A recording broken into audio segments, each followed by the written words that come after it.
About a month ago, I discussed one of the great evils that haunt many a gamer, the video game queue.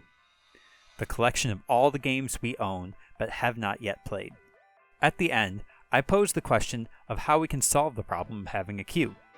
And then I abruptly ended the video without an answer. For comedy, of course. Well, I've finally begun to tackle my queue. I picked a game near the top and played it through 100%, as we do here on youtube.com/user/breadfiesta.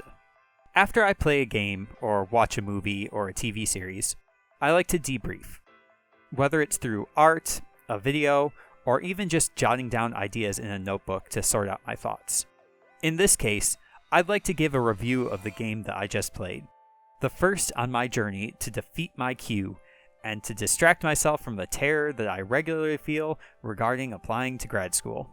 And so, I present to you Blue Reflection, a game entirely devoid of difficulty.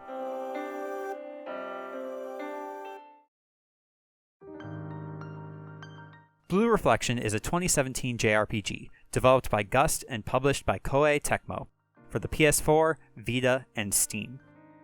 It follows Hinako, a girl who grew up dreaming of one day becoming the top ballerina in the world. However, shortly before starting high school, she suffers a serious accident.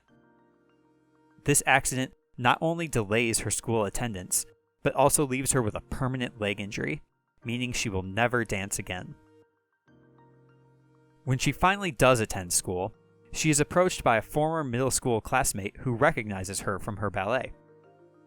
This girl is overjoyed to have the opportunity to become friends with Hina. So overjoyed, in fact, that she starts to laugh hysterically and glow with an intense aura. Hinako is suddenly warped to a mysterious other world, where she is approached by two magical girls, Yuzuki, or Yuzu, and Raimu, or Lime. They tell Hinako that the various students at Hoshinomiya are experiencing their feelings going rampant, and that she was chosen to be a reflector who can stabilize the resulting emotion fragments. These fragments can then be gathered in a fight against monstrous Saphira, who are looking to conquer the real world. As a reflector, Hinako finds her leg can move like it used to before the accident, so she gladly accepts the role, in the hopes of one day having her wish granted to dance ballet again. The game is set in two primary locations: Hoshinomiya High School, where most cutscenes and story events take place, and the Common, the emotion world where you encounter demons and fight them. In between chapters, you have free time to explore the school and complete missions that require you to fight in the Common. There are 12 main story chapters, as well as a handful of interludes introducing other supporting NPCs. In all, it took me about 40 hours, maybe, across 3 weeks to finish the game 100% with the Platinum PS4 trophy. And that includes the week where I couldn't play because I broke my arm. And it's still broken, but at least I can hold a controller now. So really it was only 2 weeks of gameplay, and not even every night. Now that we've gotten the background out of the way, let's talk about my thoughts on the game. First, I'd like to give my overall score. I know a lot of content creators like to save the overall for the end in order to maximize viewer engagement or whatever. But I think it's helpful to give the overall now to provide context for the things that we're going to discuss. So, I give Blue Reflection a 5 out of 10. But like a high 5, I guess. I could be convinced to give it a low 6. We'll kind of see where this video takes us. I broke up my thoughts into a list of pros and cons, with no particular sort order. I also didn't script this part because it's kind of difficult to type with one arm, and I was getting tired of that. But I do have my list, so here we go. Pro, the setting. So I'm a sucker for academic settings, whether it's set in a school. I've watched a lot of anime set in schools. So I like the school setting, but I also really like the Common. So the Common is split up into 4 different zones. There is the happiness or joy zone. There's the sorrow zone, the fear zone, and the anger zone. The happiness zone is kind of like a meadow. The sorrow zone is a dilapidated ruins where there's water everywhere. The fear zone is the coolest one. It's kind of a dark purple forest. Really cool. And then the anger zone is kind of like a lava dungeon sort of deal. Like I said, I think the fear zone is the coolest, but you end up I feel like you spend a lot more time in the sorrow zone because sadness is an emotion that is kind of rampant throughout the various NPCs that you're trying to help. There's also, later in the game, the zones will kind of get merged, so you'll be in like the happiness and fear zone, where the emotions get a little more complex. I really like these areas. I think they're really beautiful. Unfortunately, it's not so much of like a dungeon crawler or even an open world. I would really like it if it was open world, because these areas seem very expansive. But instead, you're limited to specific maps that you can travel in between, but you're not there for very long.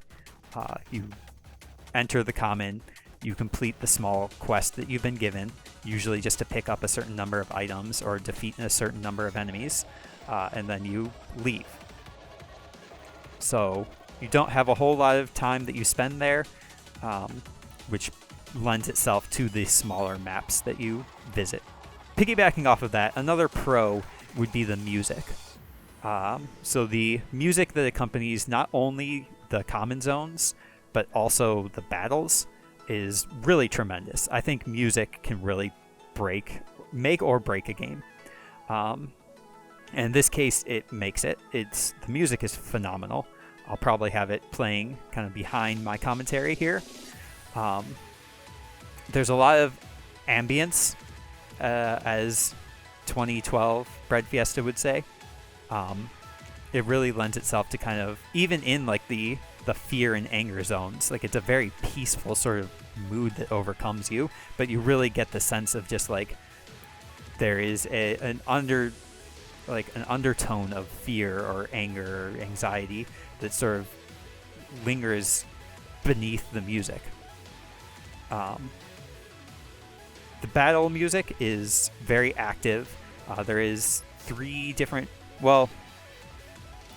for regular battles, there's 3 different themes. There's kind of a normal encounter, a sub-boss, I guess you could call it, or a more challenging quote-unquote encounter. And then later in the game, they change up the normal encounter theme and you get a different one. Then there's also themes for the bosses that you fight, interspersed throughout the story chapters. The Sephira that I mentioned before. All the music is great. You have access to it during the free time segments through like a jukebox feature. So you can enjoy the music throughout the game with that jukebox. I don't think the music is as good, or at least as well tied into the events that are happening, like Bravely Default, for example. But it still is a good soundtrack, and it's something that I enjoy listening to even when I'm not playing the game. Next, a con, and that would be the cutscenes.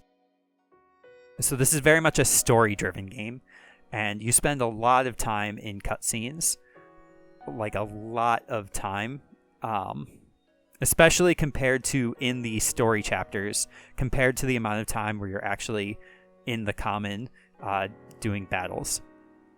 It seems like the cutscenes go very long, and it honestly feels like this Blue Reflection probably would have thrived better as an anime and not as a video game.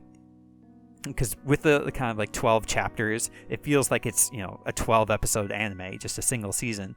And each chapter could be well defined within the context of an anime episode.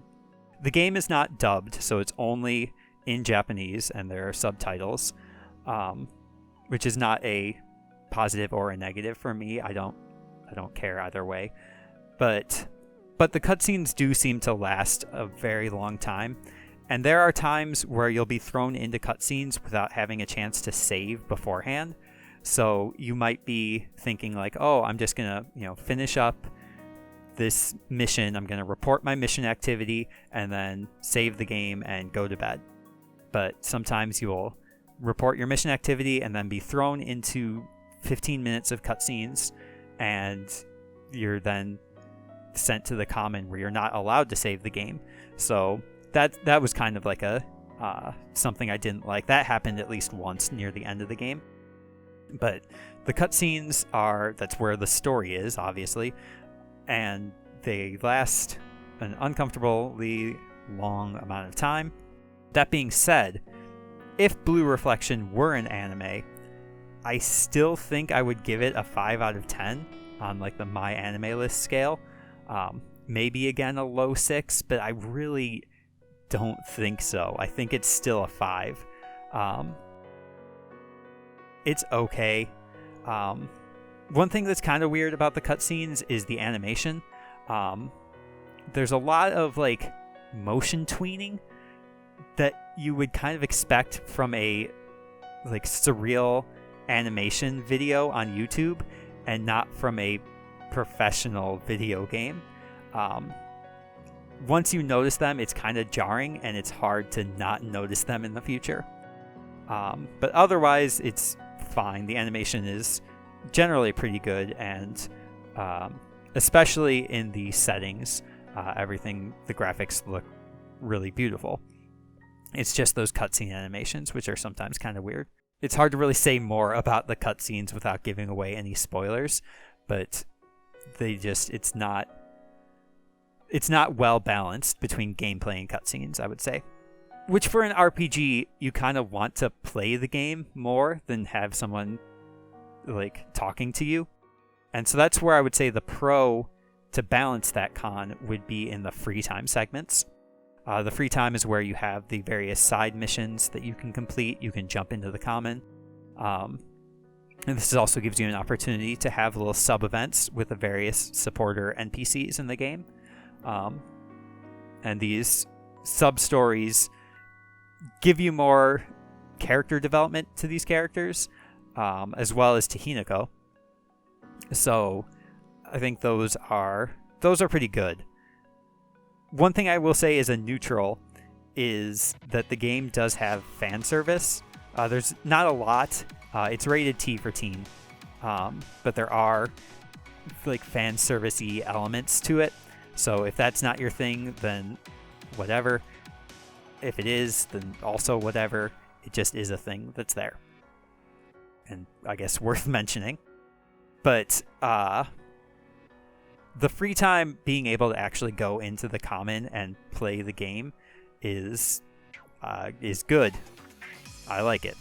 And that kind of is a good segue into talking about the battle system. This game is interesting in that when you're outside of battle, you are healed to full health. So every time you start a battle, you have full HP, full MP. You're basically recover after every battle.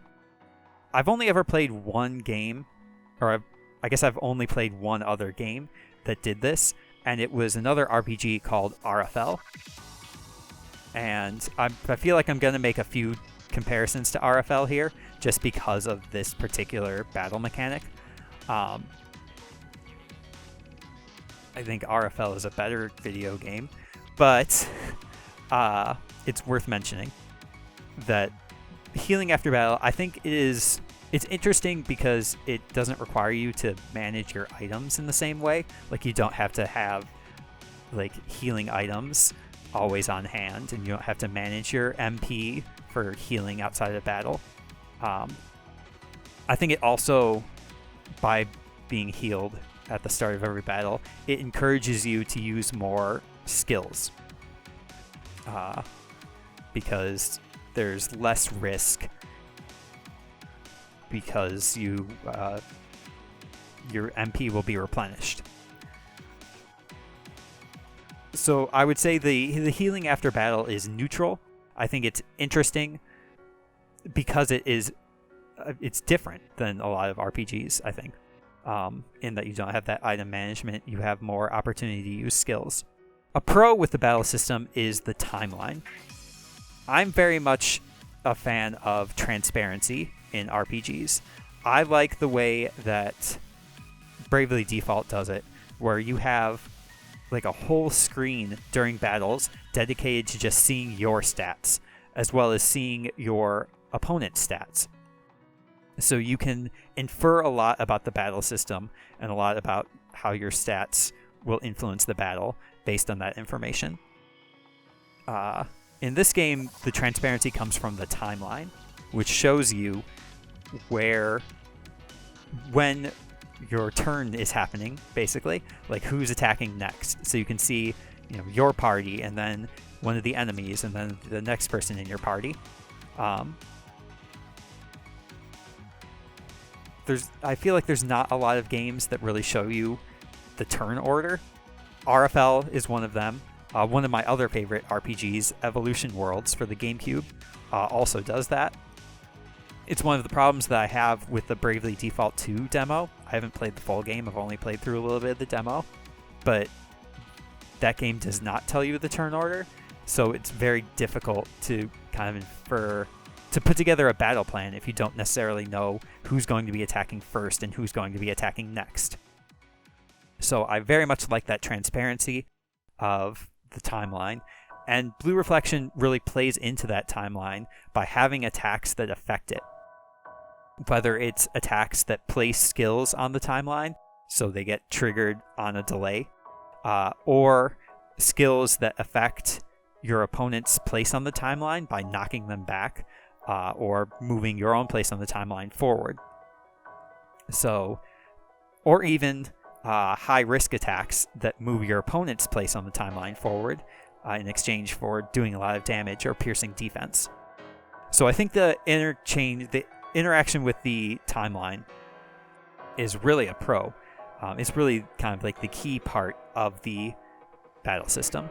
Con, to pair up with that, is the rest of the battle system. There's not a whole lot of transparency throughout the rest of the game. It's not clear what increases in your stats really do. Like in this game, you can have an increase on level up of 10 to your attack, but it's not really clear. That 10 more attack is good, but it's not super clear how good that is. Is it just a couple of points of damage? Is it a lot of damage? It's really hard to tell. And level ups are kind of infrequent in this game. I'll talk about that in a second here. So it's hard to really tell the influence of the stats. You also have a lot of stat raising items, of which I did not use any of them in the game. But they can increase your stats by 1, 2, or 3, which increasing your attack by 1, is that even really helpful? I don't know. It's hard to say. The game also gives each character a lot of skills to use. So you have your basic skill that doesn't use any MP. Pretty much every other skill in the game will use MP. But you always have a skill that just does damage. You also have a skill that does knockback damage. So you have that timeline manipulation pretty much from the start. You'll have support skills for healing or for buffing or for debuffing your opponents.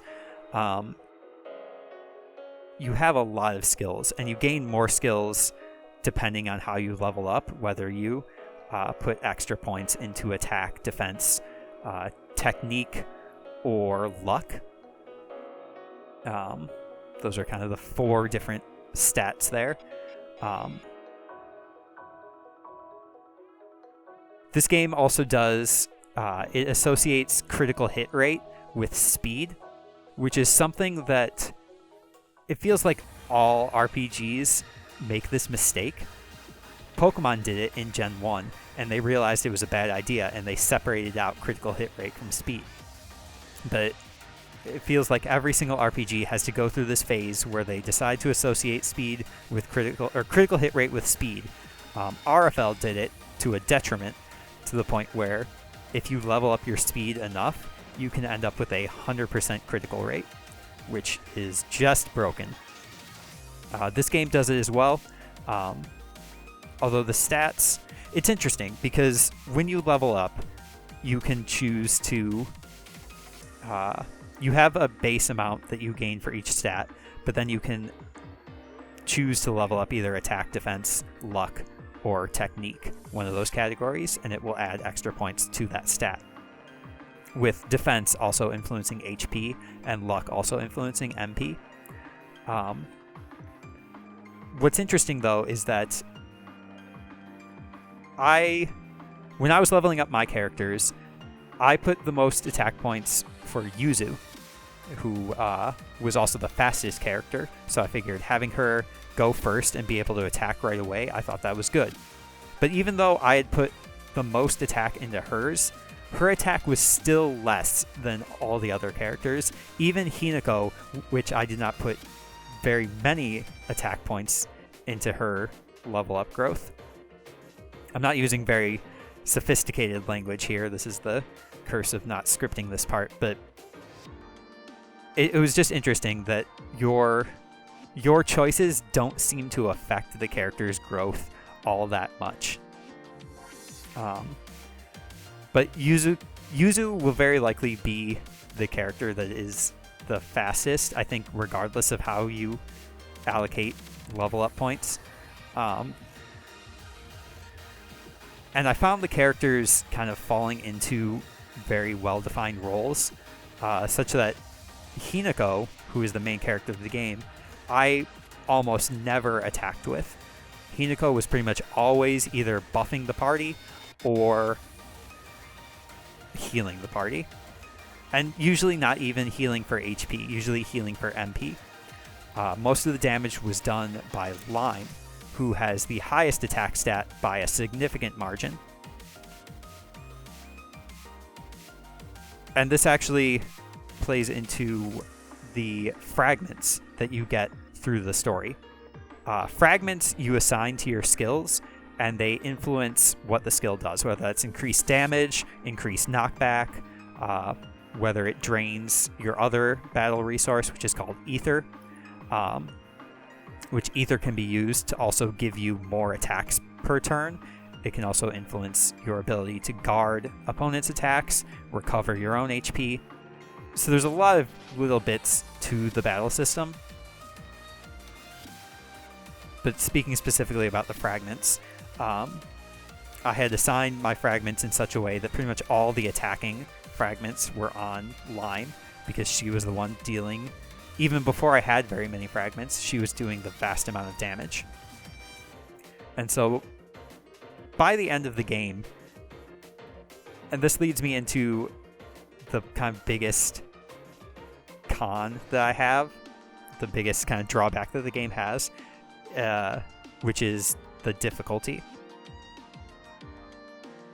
By the end of the game, pretty much every single random encounter was done in one turn, maybe two. And it was just using Yuzu's strongest attack, which was called Grape Wave, which was one of those knockback attacks.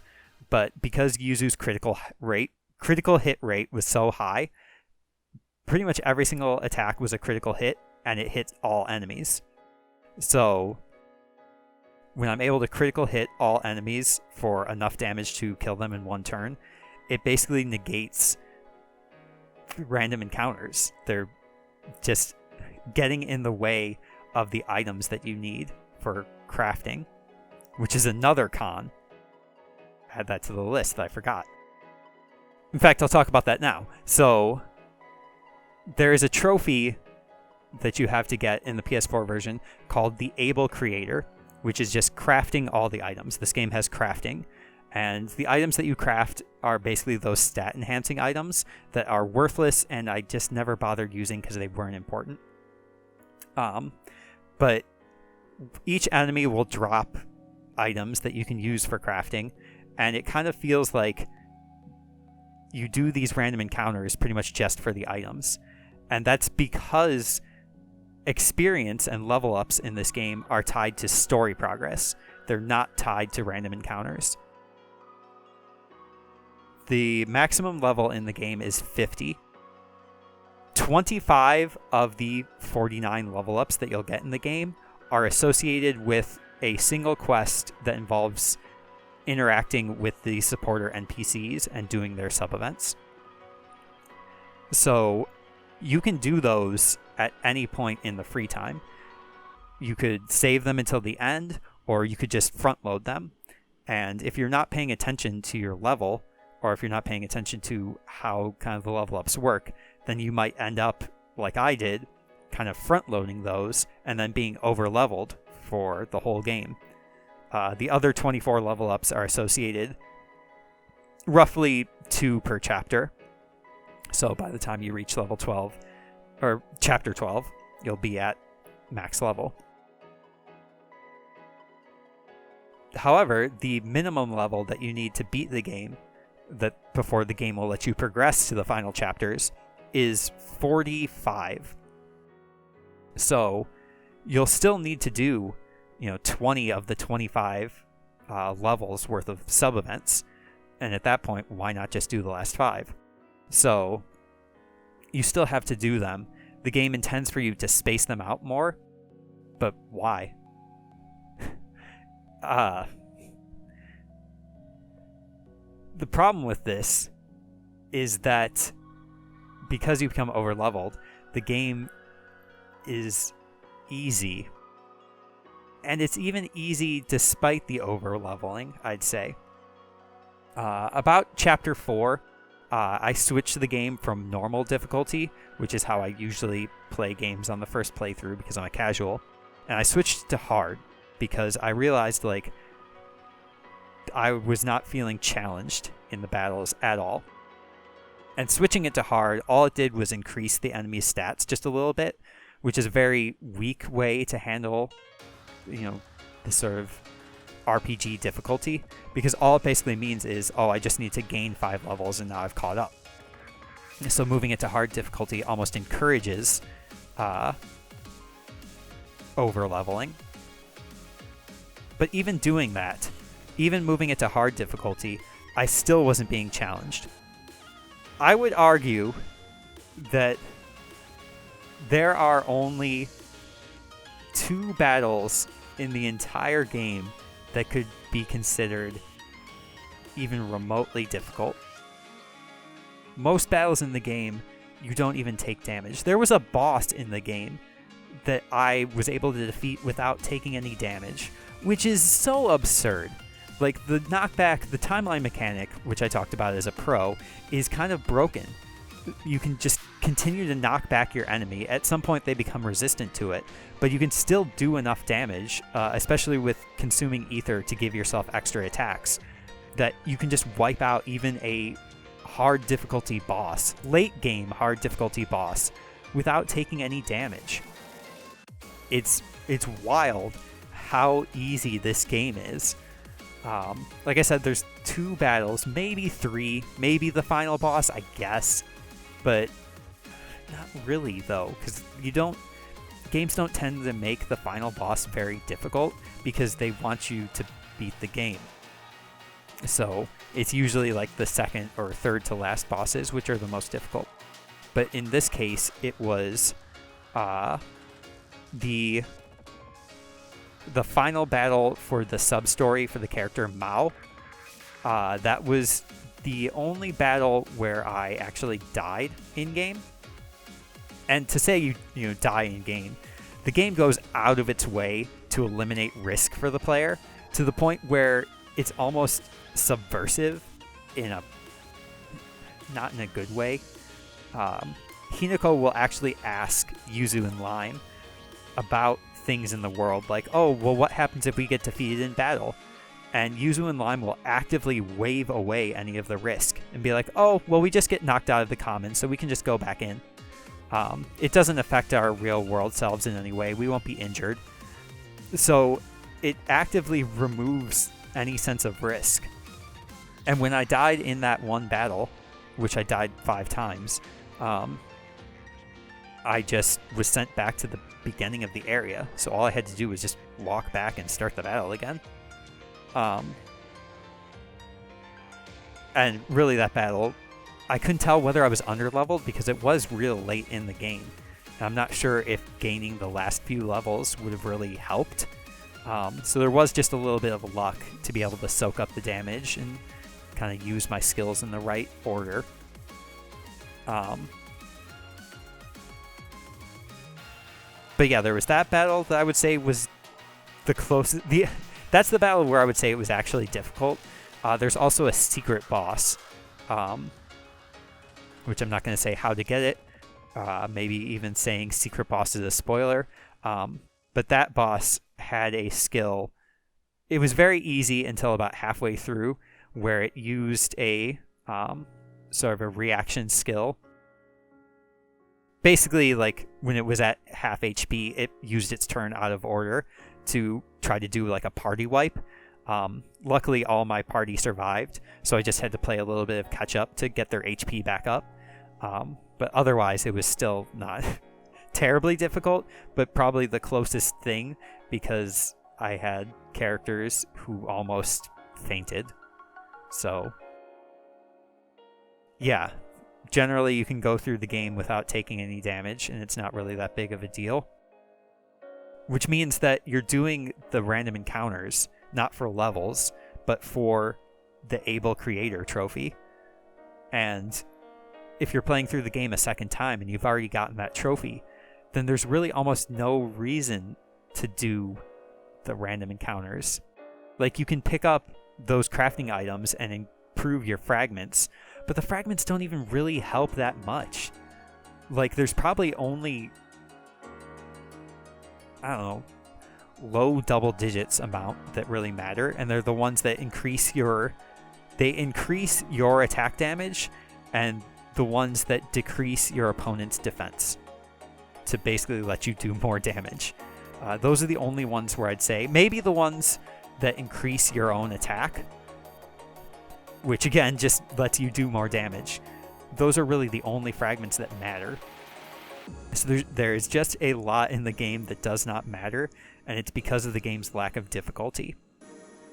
Comparing this to RFL, and this video is going to seem so scattered because I didn't script it because I didn't want to, but comparing this game to RFL, which also had that mechanic of healing after battle, RFL was very difficult to the point where even like mid-game random encounters, it felt like if I don't use my skills in an appropriate way, I'm going to die. And in that game, the risk of dying is a game over. You go back to your last save. So there's a little bit of kind of perceived risk there. As well as risk in universe, because if you die, then you can't save the world. But in RFL, the encounters are much more difficult, as well as your skills are a lot less powerful. So even though you're encouraged to use them, and you have to use them in order to beat the game, or to beat any encounter, in Blue Reflection, your skills are so powerful that you can do those sort of one-hit kill on every enemy. So every battle just ends up being, you use Yuzu's Grape Wave, and then any enemy that survives, you just knock them off with Lime's Raccoon Nail. So it's not difficult. It's almost devoid of difficulty, which is why I think the game would thrive better as an anime, because then you don't have to play the game, because there's not... I don't know, playing the game is the most fun part of it, though, which is really what's so tricky about it, because the battle system can be fun. If I had intentionally placed a restriction on myself to not use Grape Wave, or even to not use Area of Effect, which the game throws Area of Effect attacks and skills at you, to the point where there's really no reason to use single target skills if there's more than one opponent. I think the game was also intended to use sort of a location-based battle system, where enemies could be, placed throughout the battle area, and you would have skills that only affect certain areas of the battlefield, and they didn't do that. So you have skills that say like, oh, this will affect all enemies surrounding, or all enemies near the primary target, but the enemies are always placed close enough to each other that every attack like that just hits all enemies anyway. So between area of effect skills that are far too powerful for the battle system, and just generally low difficulty, I don't even know how good the enemy AI is, because so rarely did an enemy ever attack me. The game's not difficult, and that's really the biggest drawback. So in summary of that rambling, I would still say that Blue Reflection is a 5 out of 10 video game, as well as a 5 out of 10 anime. There was a sequel announced earlier this year, Blue Reflection Second Light. I'll probably play it too. Hopefully they address the difficulty and make the game actually have some. I probably won't play it right away when it releases, just because I have other games in the queue, so it's not really a priority for me. And now it's on to the next game in my queue, which I haven't decided yet, but it's probably going to be Okami. I have been breadfiesta. Thank you very much for listening, and I hope your day is going exactly the way that you want it to.